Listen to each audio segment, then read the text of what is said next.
Good afternoon, all. In the last class, we have seen ANN models. So, one of the ANN model is McCullough-Pittsburgh model. So, how it functions, those things we have seen in the last session. In today's session, we will see the historical developments in artificial neural networks since from 1943 to 2020.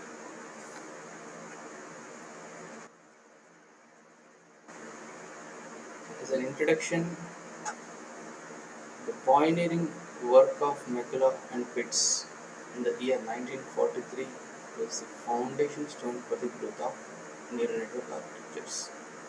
So these people have developed, or these people have given some concept towards that NN architectures. So know what we are, we know how the neural network works. Those things, the foundation stone was developed by this McCullough and Pitts. In the paper, McCullough and Pitts suggested that the unification of neurophysiology with mathematical logic, so which paved a way for some significant results in neural network research. So they wrote a paper and submitted in their paper. So they gave some building path towards this by with their results. The results have helped the researchers to develop furthermore towards this neural network architectures. So how this neurophysiology is working, and they have given the mathematical logic like what we were discussed or what we have seen in the last class. So there is mathematical relations, that mathematical relations, how that neurophysiology or neural networks will work. That's what they were published in their paper.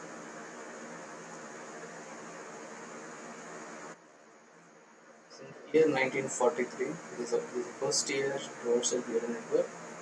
Warren McCullough and Walter Pitts wrote a paper on how neuron might work. That how neurons might work, or how the neurons are working in our brain, or how humans are thinking that the neurons are working in the human brain. So in a similar way, they developed a model, a simple neural network with electrical circuits. So that's what their work, and that is the first work towards this neural network architectures.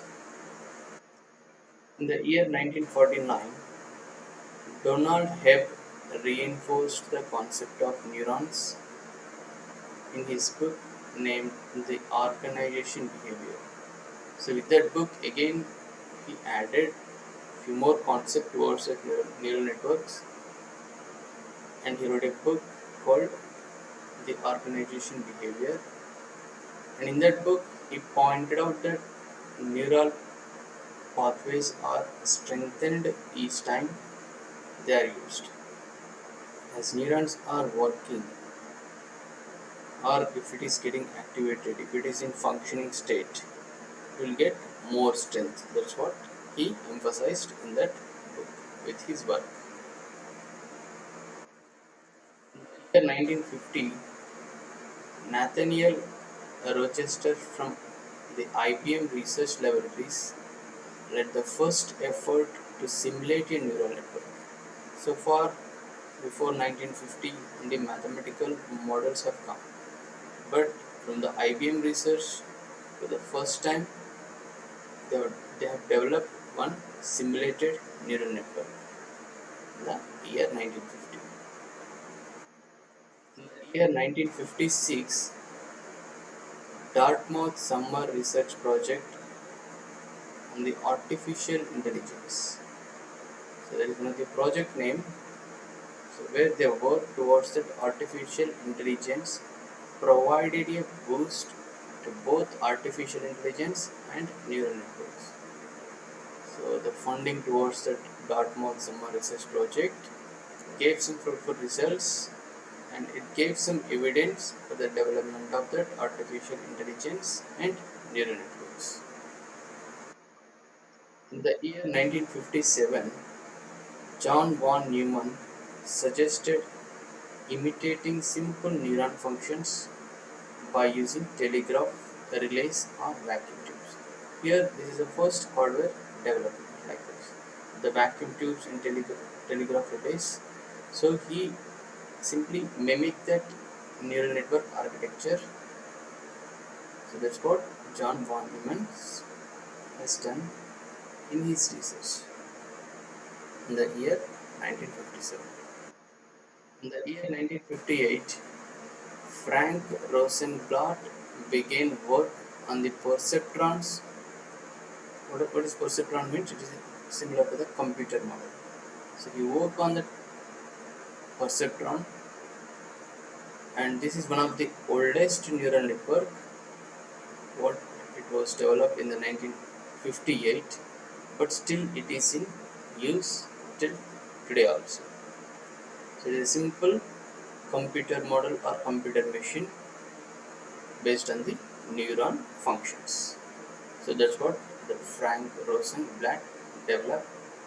One of the he worked on the perceptron. Perceptron means simply it is a computer model or computer machine models.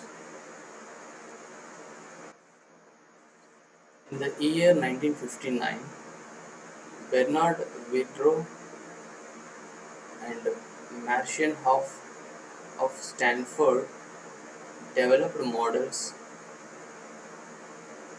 like adaptive linear neural network, neural element, which is called Adeline, and many adaptive linear neural element, which is called Madeline. So these two techniques are these two neural network elements, they were developed. So those are belongs to the Stanford University. So this is the first neural network to be applied to a real world problem. So to the real world problem, what they were developed is Adeline and Madeline network, which can be used to the real world problem. That means by giving some inputs, we can get some solutions or some proper output from the output. Like in the last class, as an example, if you want to go to movie,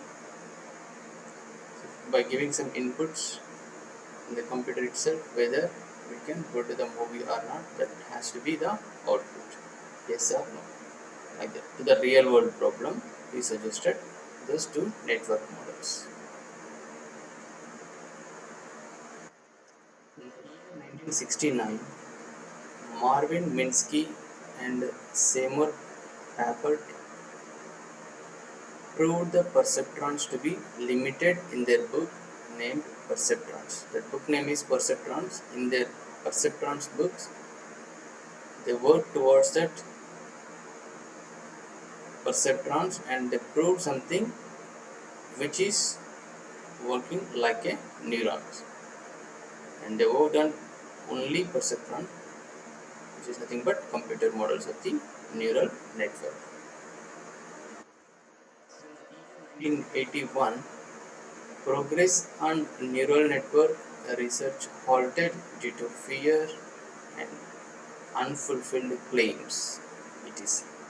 It means in the year 1981, they stopped the research because there are no significant claims, there are no significant proved results, there are no significant developments. That's why they halted that research towards that neural network.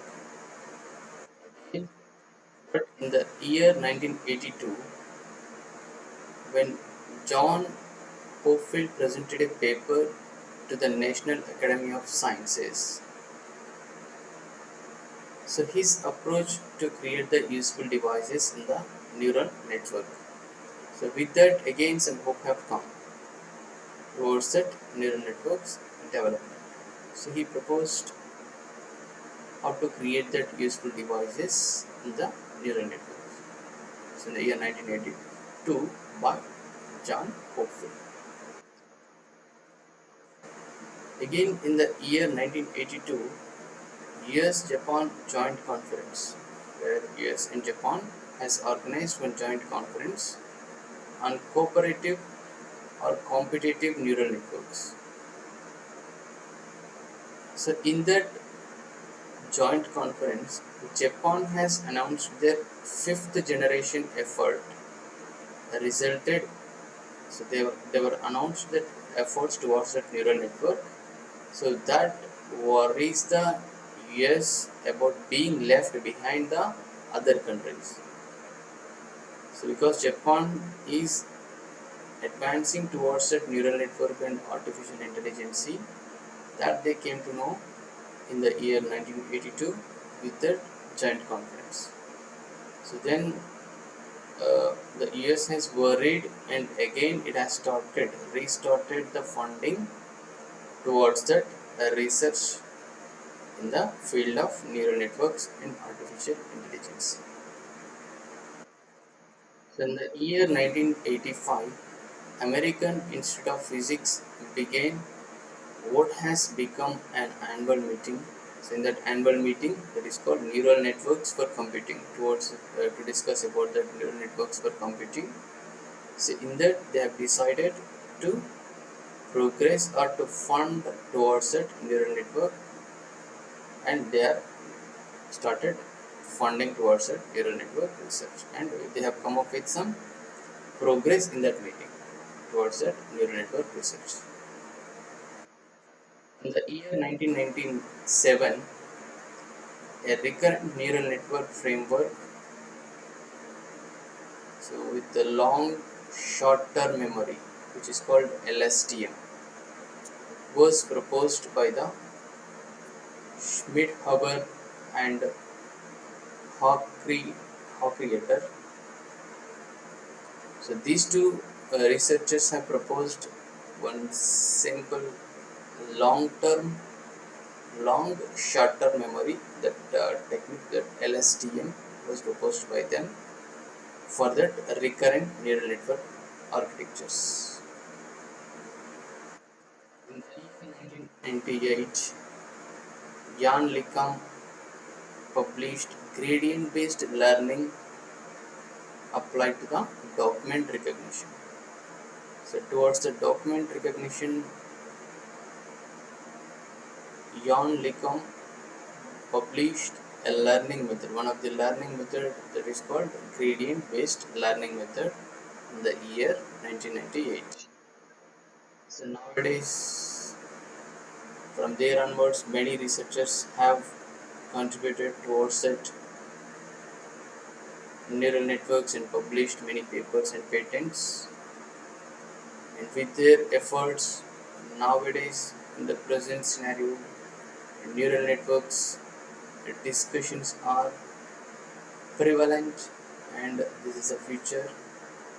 And in the future, based on these neural networks, many other fields like deep learning, machine learning, IoT, artificial intelligence, all those have come up from this neural network and artificial intelligence. So it becomes widespread, it is prevalent and it's become widespread, and in almost all the fields it went. Now almost all the applications are developing by using these neural networks. So that is, so far we have seen the history of neural networks. So here this taxonomy of neural network architectures, simply what are the significant developments or learning methods have come up in this neural networks. That's what it indicates. These things, all these things we are not going to see in detail, but to have an idea how that developments have come, know that over the years several neural network systems have evolved. The following are some of the systems that have acquired significance. So like I told you, many researchers have contributed many things towards this neural network architectures.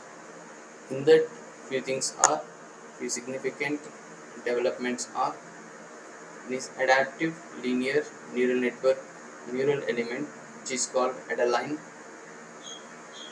So that is Adaline architecture. Adaptive resonance theory, which is called ART. Associative memory, AM. Bidirectional associative memory, BAM. Boltzmann machine. So all these are network architectures with some learning topologies. Another one is brain state in a box, cascade correlation, CCN, call it as CCN, cache machine. The counter propagation network, which is called CPN, Hamming network, Hopfield network, learning vector quantization, LVQ, many Adaline. Adaline means already we have seen. So many Adaline, which is called Madeline. Multi-layer feed-forward network, MLFF, neocognitron, perceptron, a radial basis function, RBF, a recurrent neural network, RNN, self-organizing feature map, S4FM. So those are the, and so on. Those are the few architectures and learning methods which were developed in the neural network systems from the year 1943 to the present days. So if we classify some of the neuron systems with respect to the learning methods and its architecture types, so this table shows the classifications. Here architecture types are, so we have seen that architecture types like single layer, feed forward network. There are three types of networks. One is single layer, multi-layer, a recurrent network, right? So single layer means only one computational layer will be there. That will be the output layer. Input simply will give the information to the output, but output layer will compute, it will perform the computations and will provide the output. That's why that is called the single layer. It is feed forward network. From input to output only information will be processed. That's what we have seen in that single layer feed forward network. And next, multi-layer feed forward network. With the multi-layer feed forward network, there are hidden layers that may be one or more. So along with output layer, hidden layers will also perform the computational task. That's why it is called the multi-layer feed forward network. Again, here also the information will pass from the input to output only. Again, a recurrent neural network. So here you will have some feedback from output neuron to input neuron, or self feedback also, output to neuron to output itself. So that's what it is called, the recurrent neural network. All these networks we have seen, single layer, multi-layer, recurrent network, those we have seen in the last classes. So these network architectures and the learning methods. What are the learning methods? These learning methods also we have seen in the last sessions. So type of the learning method, let it be only few learning methods here: gradient descent, Hebbian, and competitive, and stochastic. So these briefly, these are the learning methods. Based on that learning type and type of architectures, how the evolved or developed architectures or neural network systems can be classified means, by if you want to go for single layer feed forward network with the gradient descent learning method, we can go with the Adaline or Hopfield or perceptron networks. Again, with the single layer feed forward network, if we use the Hebbian learning method, depends on applications. If we want to go for Hebbian learning method, you can go for that AM, associative memory, or Hopfield. In a similar way, if you want to go for competitive learning method with the only single layer feed-forward network, means LVQ and SOFM network systems you can use. Again, with multi-layer feed-forward network and a gradient descent learning method, CNN, MLFF, RBF techniques can be used. Neocognitron with Hebbian learning and with the multi-layer feed-forward architecture type you can use. And for the recurrent neural networks, the gradient descent learning method can be used for RNN, recurrent neural network type, and with Hebbian learning, bidirectional associative memory (BSB) Hopfield can be used for the recurrent neural network. ART with a competitive learning and stochastic learning method for Boltzmann machine or Cauchy machine. So those are nothing but simply one type of network systems where we can use for the particular applications, whether it is single layer, multi-layer or recurrent network. That's what it shows, that classifications. We have seen the historical developments in the neural network systems and classification, taxonomy of that neural network architectures, and the classification based on that neural network architectures and learning methods with that table. Thank you all.